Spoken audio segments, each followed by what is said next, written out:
Prayer দাও তো prayer দেন, আমরা দিব প্রেয়ার দিব। এসপি অহন দিবা আগে জমা এত দম লাগেনি একটা দিয়া প্রেয়ার দিয়া তো দেয়া করবো ডিজি আমরা সবকিছু রেডি করতে জামুন জাস্ট দেখলাম যে কয়েকটা ধারায় আমাদের অ্যাসোসিয়েশনের নামে একটা মামলা হয়েছে। তো আজকে আমরা ভাবছিলাম কয়েকজন 2-3 জন মিল্লা ডিজি সাহেবের সঙ্গে একটু কথা কম কথা গিয়ে তারা হয়তো আইসি করে কইছে যে আমরা নাকি পারমিশন নিছি না, আমরা এখানে জড়ো হয়েছি। আমরা কিন্তু জড়ো হয়েছি না, জাস্ট আমরা 2জন আইছিলাম। তো তারপর আমরা ওখানে গ্যাপ দুটাই দিচ্ছি।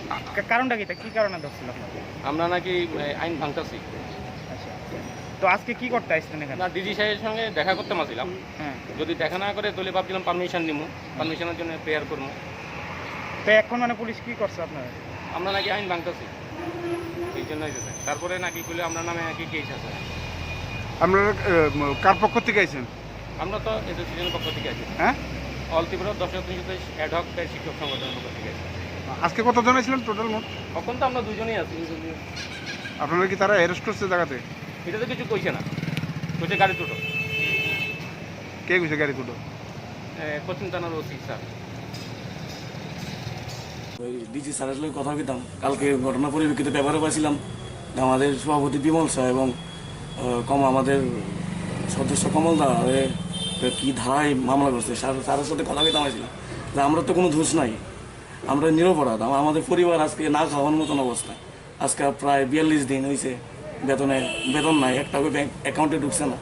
তো সেই কারণে এখন যদি কমল ধারে বা আমরা সভাপতিরে গ্রেপ্তার করে তো পরিবারগুলো কী করে বাঁচবো? তাদেরও তো বাচ্চা আছে, পরিবার আছে। সেই কারণে স্যারের লেগে কথা বলতাম আর কি, আমরা কিরকম করছি করতাম আছি। তারপরে কি হয়েছে? এবারে তো আমরা ঘাস করে ঘুরে গাড়ি তুলে নেব। এই তো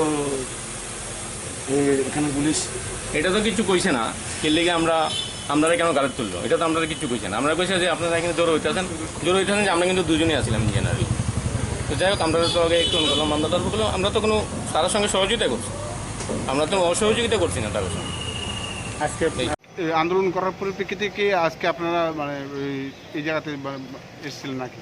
কালকে আন্দোলন করার পরিপ্রেক্ষিতে অ্যাকচুয়ালি কী হয়েছে, ডাইরেক্টর স্যার আমাদের ওই মাননীয় সিএম যে কইছিল যে 35,000 যে অনুদান দিব, সেটার মধ্যে অনেকগুলো শর্ত তারা দিয়ে দিছিল ডিপার্টমেন্ট থেকে।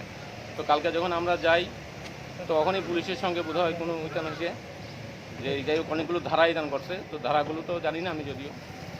তারপরে আমরা ডাইরেক্টরের সঙ্গে দেখা করে সেটা তারপর তো ডাইরেক্টর মানছে আমাদের দাবিগুলো, তাই না? ওই যে শর্তগুলো তাই অলরেডি উইথড্র করছে। কালকে যদি আমরা এটা না করতাম তাহলে তো এই শর্তগুলো উঠতো না, তাই না? কইছে যে ঠিক আছে, বিনা শর্তে আমাদের 35,000 দেওয়া হইবে। জানি না আমরা অ্যারেস্ট করছি কিনা এটাও জানি না। আমরা কইছি আমরা নাকি ইনজোর হয়েছে। আমরা একদম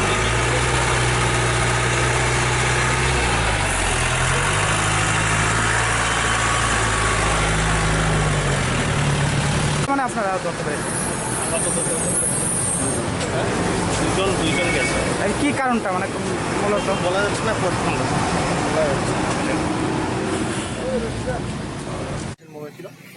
ওরা ঘুরছিল এখানে। আমরা মনে করছি যে ওরা 10,323 হার্ট সেন্টিমেন্ট। তাছাড়াও কি আর আছে এখানে আশেপাশে? দেখছি। ওকে।